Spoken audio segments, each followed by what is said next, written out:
Hey guys, it's me Rebecca. So this will be the start of another weekly vlog, and so for today I've just done some cleaning and whatnot, and we are actually anticipating a blizzard really, bringing 10 to I think 20 inches where I live, so it's gonna be fun to deal with. But yeah, I have done some reading.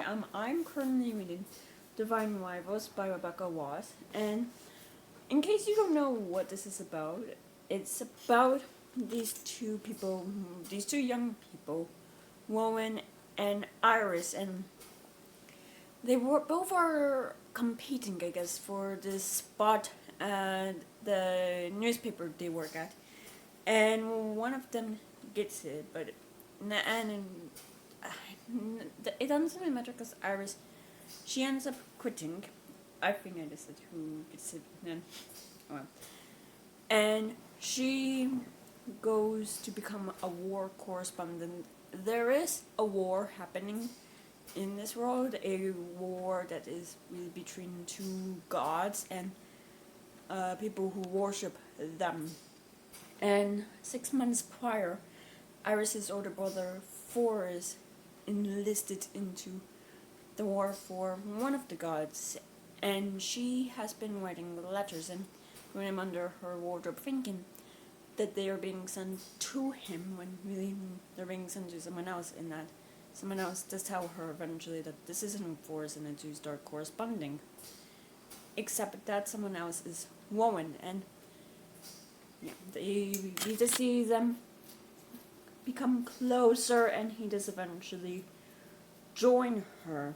And so far, I'm only on page 308, and for most of this I was just finding it to be fine. I just didn't really feel connected to anything or anyone, except in the last maybe 100 or so pages, because with them, like, they're given this opportunity to be in the front lines, and something happens that makes this war feel extremely real, and they know that they feel that they don't have time to do anything else. Like, there's a quote that I liked that was like, Iris would have been like, oh, there's time to do A, B, and C before, but after what she went through when she could have died, it's like, wait, because who knows what happens. I mean, you might not have time. And yeah, we just see that relationship, and I do like the similarities between the two of them, because both of them have incredibly high, they feel like there's a weight on their shoulders with the responsibility they have. Because for Iris, it was taking care of her mother, who started drinking when Forrest went into war, and her mom's drinking got so bad that she lost her job, meaning Iris had to quit school, break the promise she made Forrest, and find work in order to take care of her mother. And Rowan, he has this responsibility to his family. He feels like where he has to live the life his father wants him to live by following the career path his father wants him to go and marry the girl his father wants him to marry. And he feels like he has no choice but to do that, as he is his father's heiress. As he did have a sister who died while he wasn't watching her, as she drowned. But I think with the fact there is a historical vibe to this, I don't really know if that would have mattered with the hair thing, because I mean, unless it's like, typically hairs are, the father passes down everything to the son, so. But still, there's like a weight on both of their shoulders that we see, and I did like that. And we do see Iris realize who the person Carver is. And Carver was the name that the person she was writing to gave her. She realizes it's Rowan and that it is his middle name, and she does, rightfully is upset with him, because like she thought he was deceiving her, that it was all a game. And I think this is the one bit like that I didn't really love. I wish that part would have been longer with her being upset because she had been writing to him for months, and who knows how long she had been writing to him before he even told her this is a forest. And like she knew, he knew who she was all along, and yet he never said who he truly is. So I think she should have been more upset because she was deceived. Like she was pouring her heart out to this, and she didn't really know a lot about him. So I don't know. Like, I kind of would have liked to have seen her more upset and angry with him, just because it felt like she got over that anger, and like that I cannot snap. I think this is too quickly for my liking, but yeah. And I think I've seen in some reviews people do have mentioned with the fact this feels more like a historical fiction than fantasy, and I totally get that because the way the war's being described and the way it's being fought, it's war between men. It's not really a war between gods, but it can be. I mean, it's a war between gods in the sense of their worshippers, because it's not like, okay, I'm just gonna drive and they would just send me to whoever. It's like, I'm gonna fight for this god, or I'm gonna be fighting for this god. Like, it seems like, to me, it's people's beliefs, and that your neighbors, like, two neighbors can go into the war, enlist in the war, really, and fight against one another. So I'm just gonna say that's how I'm gonna interpret it. I'm guessing, but yeah, so far, yeah. And I do plan to read the second book next, so I guess this vlog will be a complete series of vlog, because I'm not sure, because I know my background was his like latest release was like almost a prequel, but I think it's kind of, I think, really book with the gods and stuff, but I'm guessing you see a completely different thing. I don't know, but I'm just gonna count this as a complete series reading vlog, so yeah. But yeah, I think that's all for now, so I'll see you when I see you. So it's the next day, and we are currently dealing with blizzard through. I'm gonna try not to sound too hopeful in a sense, like I hope it's not 10 to 20 inches, but yeah, who knows. But so far I have done some work and whatnot, and I also did some reading. I did finish Divine Rivals, and overall I liked it. I'm giving it 4 stars. We do end with one of the gods, Dakri, attacking the town that Iris is stationed at. And earlier in the novel, a woman that Kit was engaged to, she was helping her father build this weapon to be used for Dakri and his army. And it seems like we got a sense of what this weapon is and whatnot.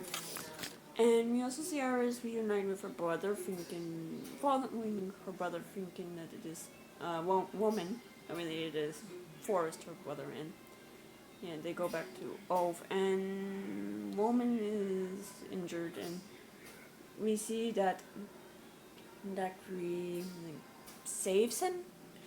And that's really the end of the first book. And now I have started Ruthless Vows, and so far I'm on page 58, and I'm definitely intrigued in the sense.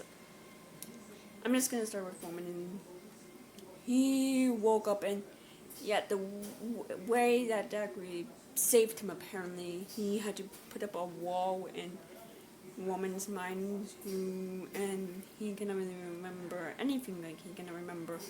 Iris couldn't even remember who he is, but slowly his memories are coming to him through. It seems Dakri is trying to make him feel doubt or second guess these memories, in the sense he does dream of his sister, and Dakri's like, oh, it's more than just a simple dream of you remembering. It's philosophical BS, essentially, and he is having woman white articles for his side to be published in the Off Gazette, which is really, I guess, legitimate paper indeed, and city as seems like the council and people in the government in Oath are all under Dagger's thumb. So, and we do see that with Iris, who is back in Oath with her brother and is back at work at Ink Tribute, the competing newspaper, and someone from the government comes to see the editor, I guess, of it, and is obsessed, claiming that the articles that Iris and Atty wrote during the war is propaganda, it's lies, it's make-believe, make-up BS, and that it is causing people to act out, because people are like, where are you, Enva, who is the other god in this war? And if my hand is moved to my lens cap, I'm so sorry for that. And yeah, it is intriguing, I guess. And what we see is that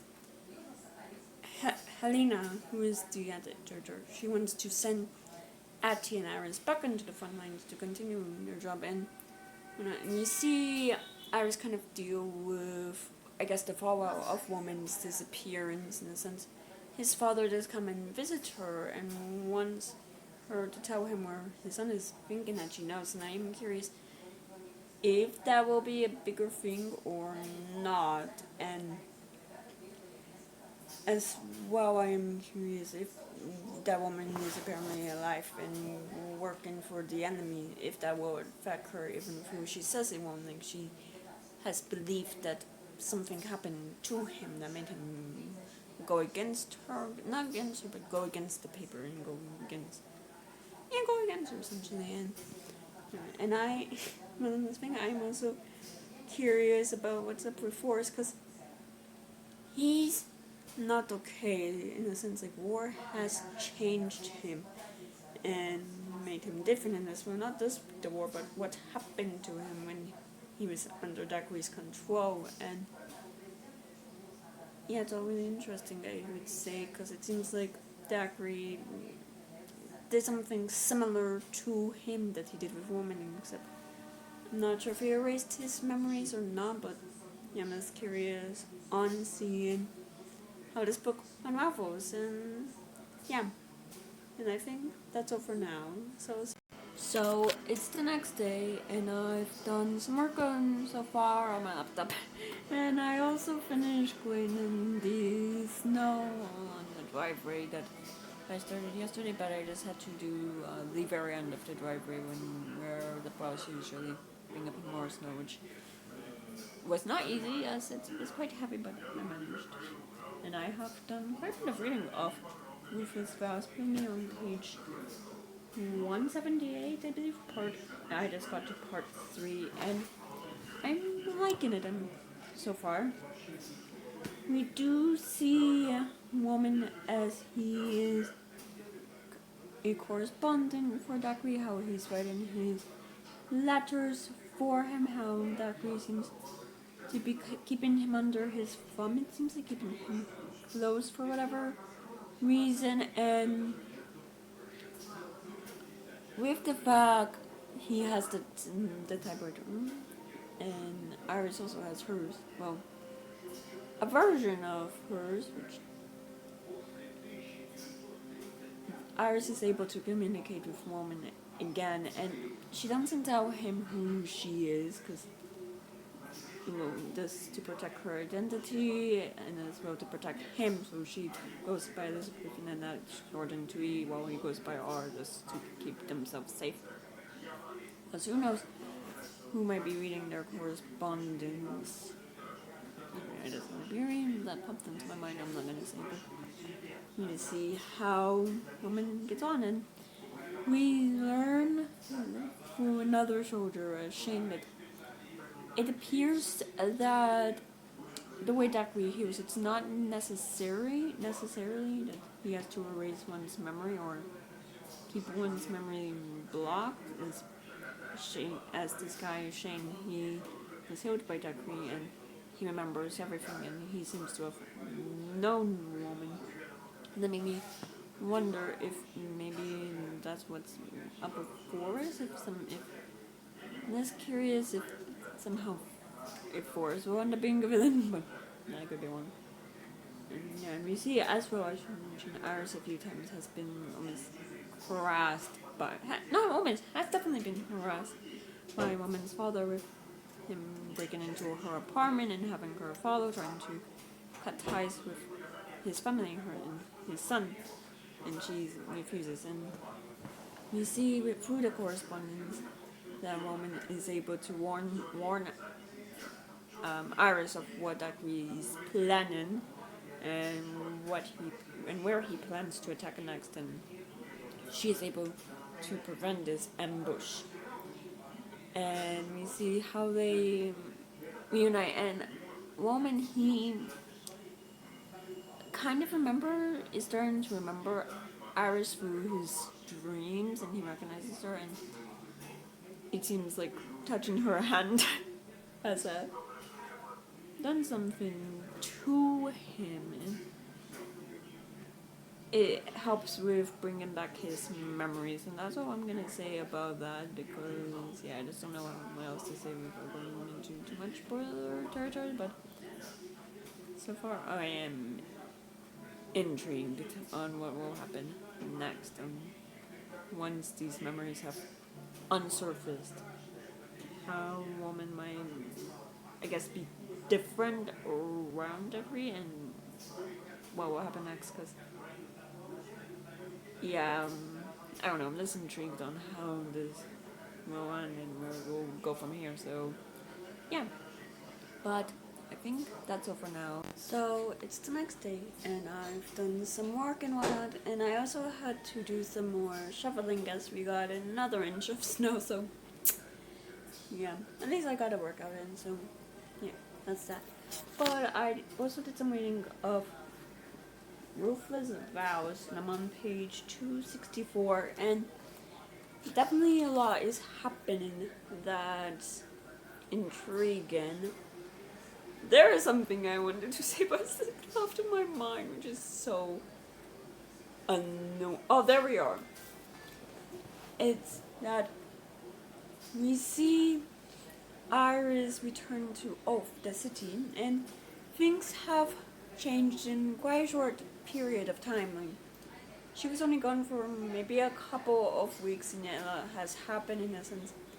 The chancellor of the city has almost barricaded the city to prevent Enva's troops from getting in, but also any refugees from other towns that were affected by this war from getting in. And Iris is able to get in as she is a resident, and she is reunited with her brother and learns that he is in a relationship. Like, it seems like life is almost improving. But things have also changed in a sense. There's now this group called the Graveyard who have enforced this very strict curfew, and anyone that's caught breaking it, they just shoot guns in the air just to scare people. And it seems like there is more censorship in this city, as they have told the newspaper where Iris works that because they were unhappy with the report that she wrote, that any articles they write will have to go through them for approval. And it seems that they are working for the chancellor to kind of work on kind of spreading propaganda for Dakri. He's trying to get people to approve him and think that he's good. And as well, we see that teachers and professors at the university, they are told they cannot say certain things, otherwise they might get in trouble. And we are seeing how this war is really spreading and going off, I guess. And with Woman, he is trying to be careful and not allow Dakri to know that he remembers everything, and we see how Dagri uses him to get to Iris, because the article she wrote, which talked about the myth of Dagri and Anva, got to him, and he wanted a woman to deliver her message, and that said that Dagri wants Iris on his side, and she resists. She doesn't approve. So it's the next day, and I've done some work on my laptop, and I also filmed and edited my February wrap up. I'm gonna upload that after I eat lunch. And yeah, be productive today, and I did do quite a bit of reading of Rufus Vows, putting me on page 376, and yeah, stuff has happened. We do see how Shane, who's one of the soldiers working for Dagri, finds that Woman was the traitor, that he's also holding the letters between Woman and Iris hostage, and has Woman to write his confession down on paper to use as a leverage against him, and what he wants is for Woman to deliver this message to someone when Dagri is gonna hold this speech. And you see how that fails. Like, Woman fails to deliver this message, and which said that the bombing won't be enough, that you have to cut off his head, and it seems like Shane was part of this assassination attempt to kill Dagri. And it seems like Woman's father was also part of it, which is quite strategic, because it's like, whoever wins, like, you'll be on a good side anyway, so, yeah. And we see how Dagri's he's freaking pissed, and he keeps trying to get Iris to be on his side. He even forces her to write this article that says that anyone on the southern end of Oath should probably come to the north, otherwise, yeah, basically that Dagri's announcing, yeah, I'm bombing the south of Oath. Come up here if you like it or not. And Iris uses this as an opportunity, like when she goes to the printer to put in paper for the next day, she also manages to add in something else to the to another paper, saying these are the ley lines. This is the addresses the ley lines will be at. This will be where we'll be safe. And we see people panicking, and people are scared, and they do go to the north to get away from the bombing. And we do see her get, I guess, not access, but get her hands on a key that will allow her into the underworld to, or Dagri's realm, to stop this, to stop him. And we also see that Anva, we see how Anva, she is given in, she's actually, oh, why didn't Anva kill Dagri? Why didn't she kill him when she killed all the godsness? Anva made a vow that Dagri never made to her. I mean, she cannot kill him because of the vow. But we see how, and we also see how the fact she killed the other gods and took their powers to keep them away from Dagri has weakened her own, and she's basically unable to do anything, it seems like, except she's been trying to talk to Iris and get her on her side and help her by give her the sword that will end Dagri, by giving her the information she needs. And we see how Iris and Atty, who is a skilled violinist, so meaning Atty can play the song that will put Dagri to sleep and give Iris the opportunity to kill him, go to the realm. In the meantime, with Woman, is that he is found out by Dagri, and he is accused of taking a key that another soldier who was killed in the bombing had, and Dagri punishes him. And Dagri, the way he deals with traitors is that he doesn't like heal them or erase their minds or whatever. No, he feeds them to his beasts. And yeah, sorry about the interruption, or I had to refill a prescription in the pharmacy called, so that's what that was about. But yeah, we just see the start of the ending, and yeah. I like it so far. That's really all I have to say. So, yeah. Yeah, I've already mentioned what I plan to do for the rest of the days, and yeah, so I'll see you when So it's the next day and I've done some work and whatnot, and I did do some reading. I finished with Liz Vows, and with the end we just really see Iris and Atty deal with Dacre and the aftermath of the war, how the graveyard, which was this, like a third party, wanted to execute anyone who was on Dacre's side. And they tried to execute women until Iris gives them proof, and somehow I think it was Helena got involved and was like, these people deserve proper trials. Like, you're not the government. You cannot really have the power over the citizens and execute people because you believe they were part of the army. So there's that, and we just see woman being treated for his health with being exposed to the gas and whatnot. And we see the trials, how those involved are in a lot of trouble. We see how people who were killed during the war are being mourned, and we see woman and Iris move on and get there happily ever after, and yeah, it was nice. So we got 4 stars, and since then I did start Blacktop Wasteland by S.A. Cosby.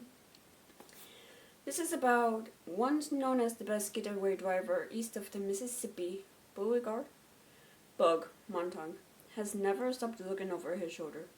He knows that no matter how long he has been out of the life, no one ever gets out completely. Now Bug is an honest mechanic, a loving husband, and a hard-working dad. But when his carefully built new life begins to crumble and a former associate comes calling with a can't-miss jewelry store heist, Bug feels he has no choice but to get back in the driver's seat. Haunted by the ghost of who he used to be and a father who disappeared when he needed him most, Bug finds a way to navigate this blacktop wasteland or die trying. And I'm only on page 40, and we are getting a lot of setup. The book starts with Bug at his ways, and he needs the money. He's behind on rent for his for the building his mechanic shop is in, and we learn he's been having trouble with the business as there's competition in town and people would rather go to them than him. And he wins the race only for one of the competitors kind of just to be a cheater essentially with the money, and have 2 friends of his pretend to be cops to take off the money. And he just gets some of it back, but not all of it, and not enough to pay the rent. And we learn he cannot get another loan as he's behind on it, on payments, and yeah. And we also see how he is trying to help his kids. I mean, one kid needed glasses, another might need braces, and he and his wife are trying to earn the money because while he's having trouble with the shop, she works at a hotel, and on top of that he also has to deal with his mother, who is in a nursing home, and she's just giving everyone crap at a nursing home, causing not problems, but it's causing everyone a tough time. And it turns out she has this life insurance thing that causes her, that turns out to be considered an asset on and causing trouble with her Medicare, and now they're behind on payments. Otherwise, she might be kicked out of that insurance home, not insurance home, my God, nursing home, my God. And we do see Bug. He does go to his uncle to see if there's anyone who might have any business for him, and that fails. And his cousin Calvin is at the shop, and when this guy turns up looking for Bug and saying that, what was his name? I think it was like Bug or something. Wani is looking for him. So, yeah, I'm just intrigued on where this goes from here. So, I'm liking it, like the writing. Like, I've read 2 books by S.A. Cosby before, and I've liked them both. So, we shall see. But yeah, I think that's all for now. So it's the next day, and I did go to a library sale in a town next to mine, and I did get 2 books. I didn't really film this because, I don't know, I just wasn't in the mood, and that's why I wasn't able to like walk outside, because there are a couple parks that we do pass, or did pass really, still had snow, and yeah. But I did get the Truants by Kate Weinberg. Weinberg? I'm not in the mood to talk about synopsises. I don't know. I'm just so tired today. It's been a long night. I know. So, the 4th book in the Neapolitan series, the story of the lost child. And I just realized how filthy this book is. Like, what the fuck is this? So, yeah, I think that's the start. But after that, I just did my grocery shopping and whatnot, and just did a bunch of errands, did pick up my prescription. And I did do some reading of Blacktop Wasteland Premium, page 86. I am planning to do some more reading today, but just wanted to film. I'm just trying to think if I said reading or filming, but that's a lot of film, sorry. I just wanted to film this clip now while it's still light, because, yeah. And with Blacktop Wasteland, I'm definitely intrigued. Like Bug, he has many reasons for wanting to do this job that's risking a lot. Like, he was in this life for a while, and he is now in a position where he's more straightforward. But the thing that pushes him over the edge, so to speak, the thing that makes him the thing that makes him say, "Oh, I'll consider it," and when he knows he's gonna do it, is he has this daughter from a previous relationship, whose mother is a drug addict. Her grandmother's not a fan of the fact. Her grandmother's racist, as we see, and she is currently 17. This is happening in a novel, and in order to go to college, she needs a loan, and because she's 17, her mother needs to co-sign an form, and her mother doesn't want to do that, so she will have to wait until January when she's 18, and Bug just wants his daughter to have a good education and have a good life. Like, he means well, it seems, and that's what he decides. And we see how he meets up, how it seems like he is going back into who he used to be when he meets up with the people who are also planning this heist. How he's the one who's talking shop, trying to make a solid plan so they don't get caught, and he's the one who scopes the area, scopes the place to figure out how this is going to be done and whatnot. And I don't know, this seems like he went back to a place in his mind where it's like, I've done this before, I'm good at this, and yeah. And where I left him is he's gone to the jewelry store to kind of scope out the area, see if there's any cops nearby, and figure out where it is and whatnot. And yeah, and we also see Kia, his wife's opinion of this, how it seems she knew him during this life, and she thought they got out of it. Like, she didn't want him to continue being in his life because he would come home severely injured at times, so she just wants good for him, and she is proud of the progress he's made to get a life that's better for them, and he's just trying hard to be good and give everyone who cares about what they want and what he can give them. So I do like that, and yeah, I think that's all for now. And since it is Saturday, that's also the end of this vlog. So if you enjoyed it, please give it a thumbs up. Leave a comment below telling me what you've been up to recently. If you want to, please subscribe to this channel. If you want to follow me on any social media, all those links are down bar below. I'll see you guys next time I post a video.